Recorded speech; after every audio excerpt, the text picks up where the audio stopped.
In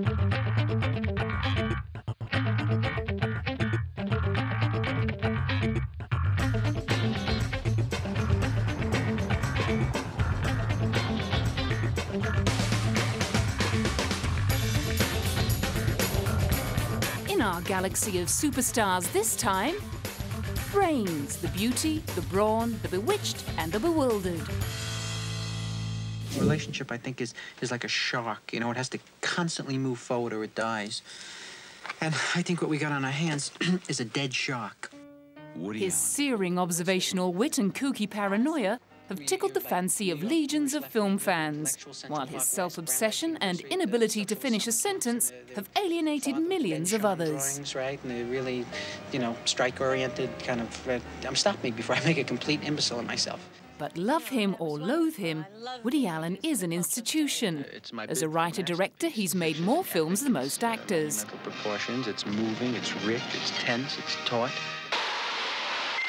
And as an actor, he's given hope to balding, bespectacled neurotic hypochondriacs the world over, for turning stammering into an art form, and for always getting the girl. Despite his incredible success, he's known for being painfully shy, and was once quoted as saying he'd never join a club that would allow a person like him to become a member. Happen to pass away while we're doing anything, just have the... His catalogue of nearly 40 films is mostly made up of comedies set in his beloved home city of New York, often casting himself in the unlikely role of romantic hero. No, I forbid you to go. I'm forbidding. Put our heads together. If we put our heads together, you'll hear a hollow noise. Are you always funny?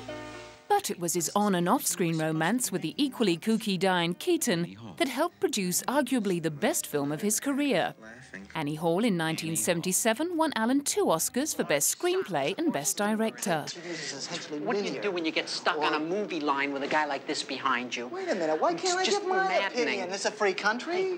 He can give you. You have to give it so loud. I mean, aren't you ashamed to... 21 Oscar nominations later, he continues to pump out projects at a rate of more than 1 a year.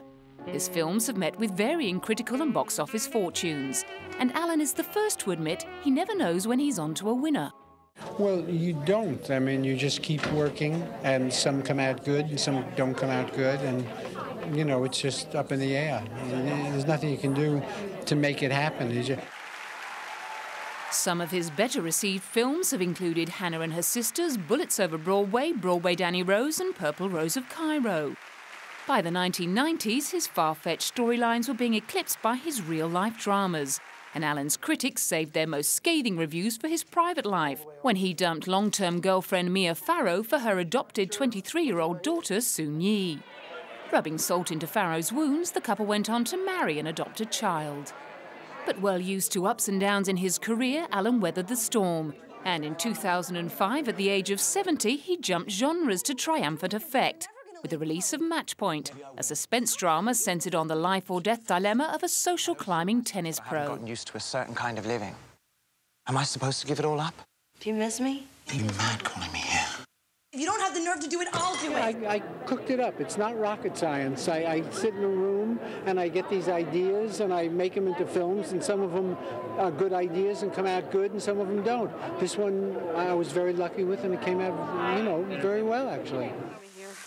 Do you feel guilty? Swapping comedy for drama wasn't Allen's only leap of faith. He ditched the familiarity of downtown New York for the upper echelons of London society.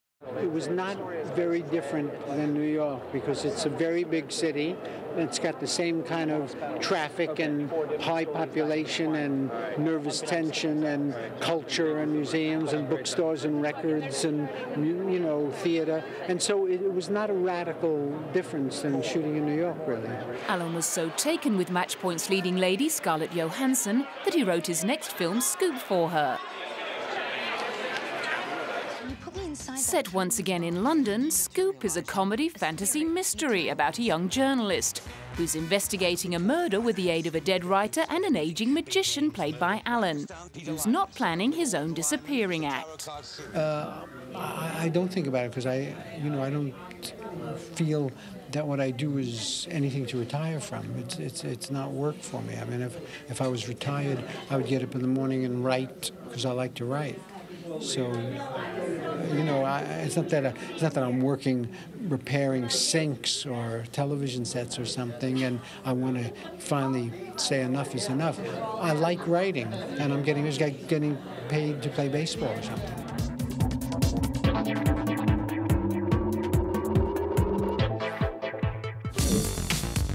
Scarlett Johansson brings a healthy dose of voluptuousness to a red carpet more regularly populated by female stars who weigh little more than their coat hangers.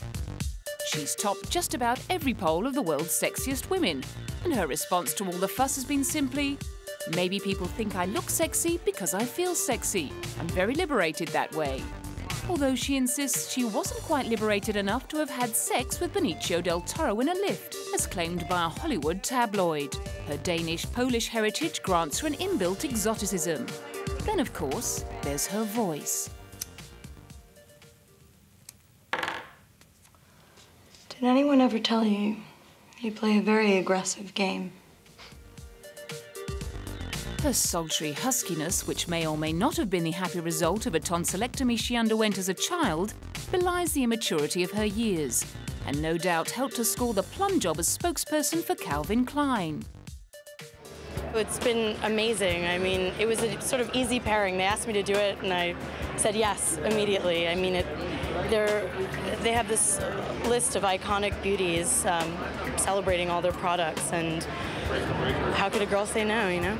In fact, Scarlett is so hot right now that some critics of her film Black Dahlia have called her sexiness overpowering. Elizabeth and I made love once. I just did it to see what it would be like with someone who looked like me. I don't know, you know, it's hard to get a perspective on that when it's you, I guess, but I hope that's not true. I mean, it's nice to be sexy and everything, but hopefully that's not overwhelming, you know, hopefully it's in balance with the rest of the story. You should. Aside from her impressive physical assets, she has a CV that would upstage most actresses twice her age. But then she began her acting career at the age of 8.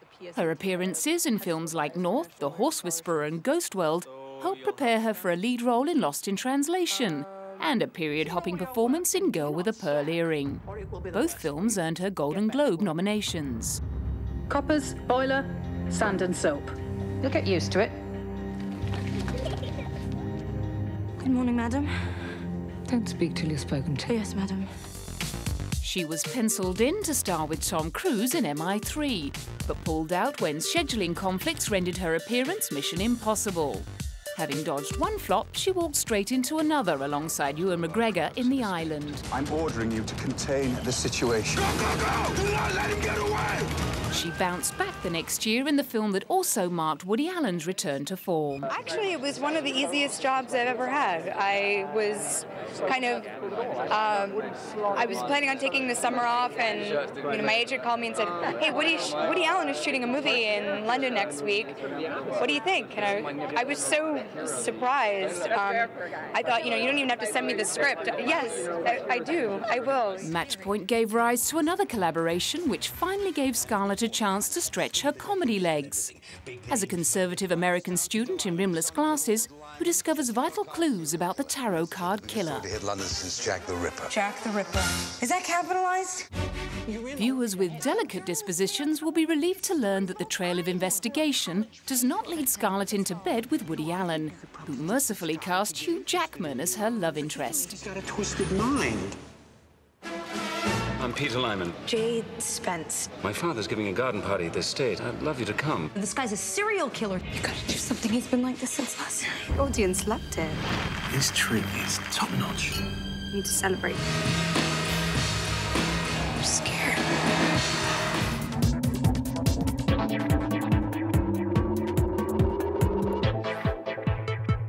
Should we stop the monsters now? I am the monster. Critics agreed, and he received his first Razzie nomination for this performance as an escaped convict in The Chronicles of Riddick in 2004. However, the Golden Raspberry went to George W. Bush for Fahrenheit 9/11, and the former bouncer lived to run, jump, swing, shoot, and fight another day. Who is this man? It's Vin Diesel, whose big break came after he wrote, directed, produced, and starred in the short film Multifacial in 1994. Shot in 3 days for $3,000, Multifacial caught the eye of Steven Spielberg, who cast him in Saving Private Ryan. My whole film career started in 1995 in the Cannes Film Festival. Then the next stage of my career was when my feature film got accepted. The feature film I directed, called Strays, got accepted into Sundance Dramatic Competition. That was the second festival. And then I got whisked away into the Hollywood machine. You want a beer? A few more beefcake character roles later, and Diesel screeched to the top of the Action Man charts as street racing gang leader Dominic Toretto in The Fast and the Furious. I thought we had an agreement. You stay away, I stay away. He consolidated his superstar status by playing an extreme sports athlete on a special mission for the government in XXX, which topped the US box office in its opening weekend. All those years spent working out and breakdancing as a teenager were finally paying off. By the way, he was also the film's executive producer. Sweetie, what are you wearing? By then, he was ready to let his hair down, well, at least by a millimetre or two. Keen to prove something softer lay beneath those iron pegs, he broke the mould to play a grieving husband in A Man Apart. Albeit a grieving husband bent on hunting down and blowing away every last one of the gang who murdered his wife. And Vin enjoyed taking on the complexities of the role. What was challenging about the character was to play a character that was fearless on one hand, and on another hand, so obviously crippled and lost by the loss of his wife. That's what was fun about playing the character and exploring that range of emotions. Say that again. In 2006's Find Me Guilty, he showed an even softer side by piling on 30 pounds to tell the true story of Giacomo Jackie D. Dinorcio. A member of the notorious Lucchese family, Fat Jackie decided to defend himself in the longest trial in US history. The weight came from ice cream, quarts of ice cream. Dinorcio, in a case of this magnitude, I don't think it's... Growing up in Greenwich Village, New York, Vin reportedly got his first acting break at the age of 7, when he and some friends got caught vandalizing a local theatre and was offered $20 and a script on condition he came back to rehearse every day after school. His adoptive father also taught theatre. I'm wearing this hat to make me look like a gangster. Because that's what... Still, many critics feel Diesel has yet to put the act into action, even if they're not quite game enough to say it to his face. Well, my opinion is I never feel like I have to prove that I can act, because I feel like I prove I act in XXX. Because I approach every character the same way, with the same respect. It's just that some characters call for more physical training, like on a XXX or something, or Fast and Furious. A lot of the times the training and the preparation will be practical car driving, stunt car driving, or doing anything that you need for XXX. For something like this, it's all rehearsal. It's all character-driven rehearsals. His mission is purely to entertain. Unless they can be stopped. I just want audiences to enjoy the experience, or to get lost in the experience. I mean, my objective in making movies is that when you come to the movie, you can forget about everything else and you can engage in a story and take away from it anything that you need to take away from it. It should be ultimately a personal experience for everyone that sits down in the theater. You remember your home world. Producing and directing himself in his next big project, Hannibal, Vin Diesel looks set to conquer the world. Anyone who's got a problem with that may want to carry a torch. You're not afraid of the dark, are you?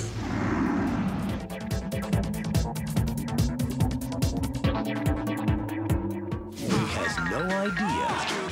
If there's one person on the planet who seems to lead a charmed life, it would have to be Oscar winner, UN ambassador, model, mother, millionaire and wife, Nicole Kidman.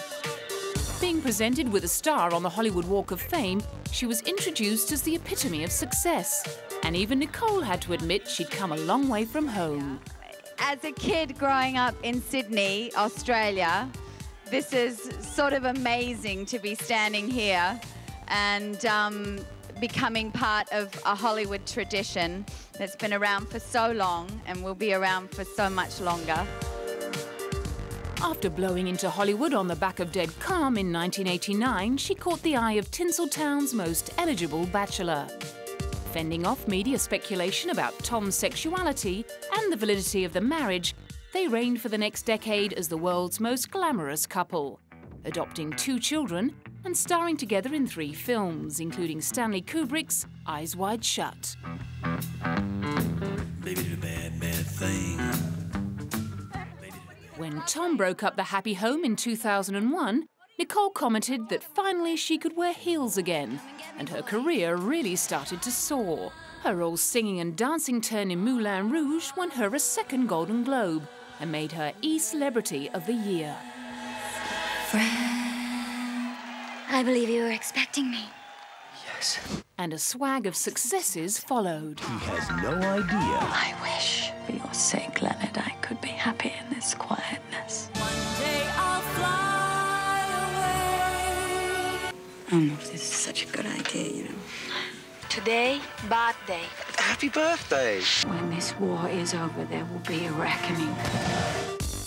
Having truly arrived, she wasn't going anywhere. Her face graced nearly all of the world's major magazine covers, including Playboy and Vanity Fair. And she won a People magazine poll for Most Wanted Skin. It's an attribute she fiercely protects. According to best friend Naomi Watts, she never crosses the road without a hat. But she proved she was so much more than a pretty face when she won an Oscar for her portrayal of Virginia Woolf in The Hours. Donning a big nose and an English accent, she even taught herself to write with her other hand to nail the part. It's mine and mine alone. The voice that you hear. It is not. It is mine. I'm dying in this town. At 5'10" tall, she's had no shortage of male admirers, with romantic links to some of the world's most eligible men, such as Lenny Kravitz, Robbie Williams and Steve Bing, as well as with some of the less eligible ones. Her friendship with Jude Law, for instance, sparked rumours that she may have been at the centre of his split from wife Sadie Frost. She became the highest-paid actress of all time when she netted $3.7 million, as the face of Chanel No. 5 in a 4-minute commercial directed by Baz Luhrmann. It's the right thing to do. No one can steal our dream. No one.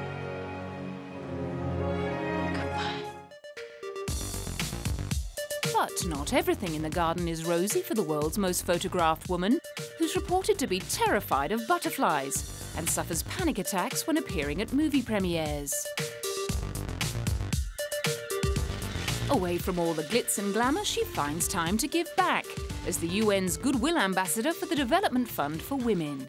But I'm ready to go, and I want to work, and but I don't want to do it in a superficial, glib way. I want to be, I want to be able to sit here and really have the weight behind me and the knowledge behind me. Never far down People magazine's best dress list, her favourite designers are Karl Lagerfeld for Chanel, Dior and Balenciaga, who designed the dress for her fairy tale wedding to Nashville superstar Keith Urban. Guests must have been presented with a very awkward dilemma. What do you give the bride that already has just about everything? Still, 2 months later, when Keith Urban checked himself into rehab, anyone tending towards envy would have received a timely reminder that nobody's life is perfect.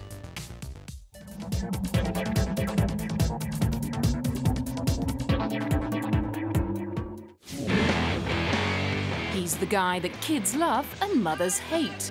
At least that's what he thinks. The thing about Ozzy is he's made a lot of big hit recordings. Party with the Animals, Sabbath, Bloody Sabbath, Facing Hell, Black Skies, and Bloodbath in Paradise. Ozzy, Mom loves your stuff. Perhaps she'd worked out that Ozzy Osbourne's bark is much worse than his bite. Unless, of course, you happen to be a poor, unsuspecting bat lined up for sacrifice at one of his live shows. Or perhaps she simply looked behind the black fingernails, heavy eyeliner, tattoos and devil worship and saw a young boy with learning difficulties who was bullied at school and suffered from clinical depression.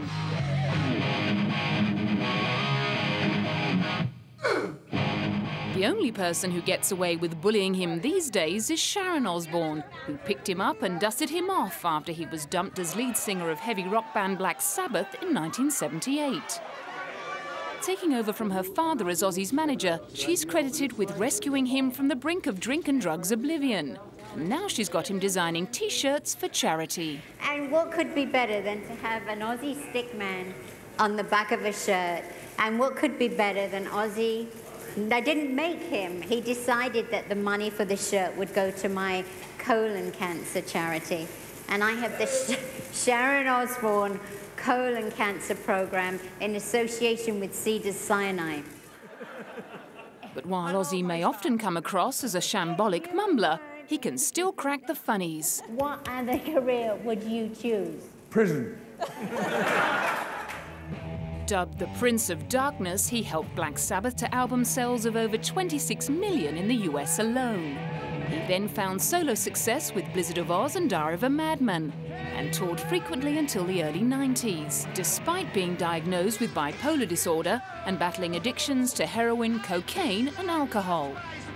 The final straw came when Ozzy went on a killing spree, slaughtering all 17 of the couple's cats. Sharon found him cowering under the piano, clutching a shotgun and a knife. Still, one man's trash is another's treasure, and MTV was so enthralled with the Osbournes' car crash lifestyle, they filmed the family for their show Cribs. Sharon did a deal, and for the next 3 years, the Osbournes did all of their dirty laundry in public. Get off my car! Oh, my! The Osbournes gave MTV their highest rating show ever, leaving Ozzy more confused than usual. Living as fools. It's a 7.2, and I'm going, what does that mean? Convert that to records. If I had a 7.2 on a record, you'd be a multi-mega platinum. And to this day, to me, the full impact of it hasn't really sunk in. He was even more surprised when he was finally awarded a star on the Hollywood Walk of Fame. I gotta tell you guys, I was absolutely, totally surprised by this one. But I gotta get rid of the thanks. I'd like to thank Johnny Grant, Marilyn Manson, Robbie Williams, Epic Records, my family and friends, and last but not least, you fans, guys. To say this is an honor is not enough, you know. I'm just so overwhelmed with you guys turning out so early in the morning to see my old butt. And once again, thank you very, very much. Thank you. I love you all. Another shock was in store when he fell off his quad bike, breaking his collarbone and a vertebra. But he was ready and waiting for a burglar who broke into his home a year later. Time when I had to go to the asylum, as I said earlier, I acted purely on insult. On hindsight, it could have been a lot worse. I could have been like George Harrison. I could have been badly injured or anything. Could have shot or anything. I'm unhappy in one respect, but happy in the next that it could have got really ugly. Another lucky escape for a man who's had so many brushes with death. One might think he could have made a pact with the devil if he wasn't so darn cute.